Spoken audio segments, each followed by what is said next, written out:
This channel does not promote any violent, harmful, or illegal activities. All content provided by this channel is meant for an educational purpose only.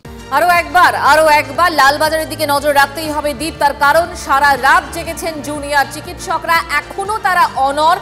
তারা তাদের প্রতিবাদ আন্দোলন চালিয়ে যাবেন, কারণ তারা সিপির পদত্যাগ দাবি করছেন। সোমা এই মুহূর্তে রয়েছেন, সরাসরি কথা বলবো আমরা তার সঙ্গে। UEM Jaipur is a perfect target for prospective students aspiring for good jobs, good education with future-ready skills.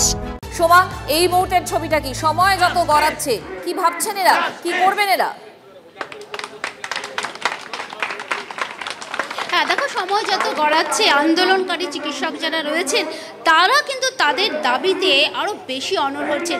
সকালের ছবিটা দেখায়, যে সকালের ছবিটা একেবারেই এই যে রাস্তাটা, অর্থাৎ যে বউবাজারের যে ক্রসিং, যেই ক্রসিংয়ে এখানে আন্দোলনরত চিকিৎসকেরা বসে আছেন, সেখানে কিন্তু একেবারে সকাল থেকে জাস্টিস চাই বলে কিন্তু এখানে মুখর হয়েছেন এখানকার যারা আন্দোলনকারীরা রয়েছেন। তারা দেখতে পাচ্ছ এখানে কিন্তু আন্দোলনরত চিকিৎসকেরা তারা কিন্তু সামনে বসে আছে, এবং সামনে কিন্তু যে সেই মাইকেও কিন্তু বারবার করে অ্যানাউন্স করা হচ্ছে যে তারা তাদের দাবিতে অনড়।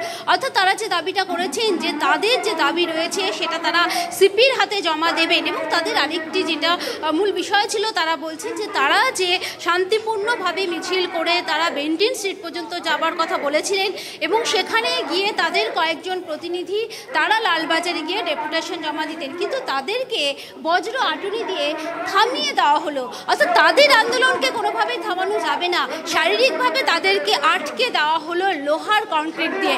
কিন্তু তারা বলছেন, অর্থাৎ আন্দোলনকারী যারা রয়েছেন তারা কিন্তু বলছেন যে তারা তাদের দাবিতে অনড় রয়েছে। রাত ভোর আপনারা বসে আছেন, আন্দোলন করছেন, আপনারা আপনাদের দাবিতে অনড় রয়েছেন। সারা রাত ছিলেন? হ্যাঁ, সারা রাত আছি, করছি। মানে এখনও তো সম্পূর্ণভাবে আমাদের ডিমান্ডসগুলি ফুলফিল হয়নি। যতদিন না হবে আমরা এরকমই বসে থাকবো। সামনে তো পুলিশের সংখ্যাটাও বাড়ছে, কোনোভাবে কি আপনাদের আন্দোলনকে? পুলিশের সংখ্যা কিছু বাড়ছে না, ওরা শিফটে আসছে, শিফটে যাচ্ছে, বাট আমরা কন্টিনিউয়াসলি বসে আছি।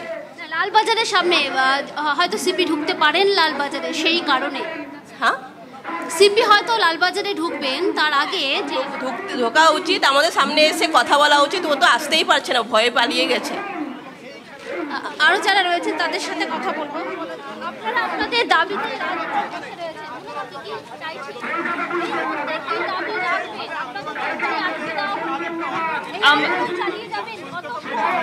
যতক্ষণ না সিপি নিজে আসছেন বা আমাদের যে দাবিগুলো বুঝতেই পারছি, দাবি একটাই, কলকাতার পুলিশ কমিশনার আসুন, তাদের সঙ্গে কথা বলুন এবং তিনি পদত্যাগ করুন। স্টেটো কাঁধে এই গর্জনই কিন্তু বারবার করে শোনা যাচ্ছে গতকাল রাত থেকে, যা এখনো চলছে।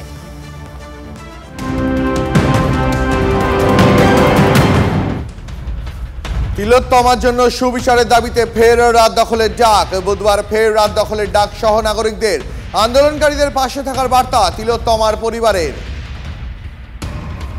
বিশিষ্টদের বক্তব্য আপনাদেরকে শোনালাম। গ্রেফতার সন্দীপ, তিলোত্তমার পরিবারের প্রতিক্রিয়া।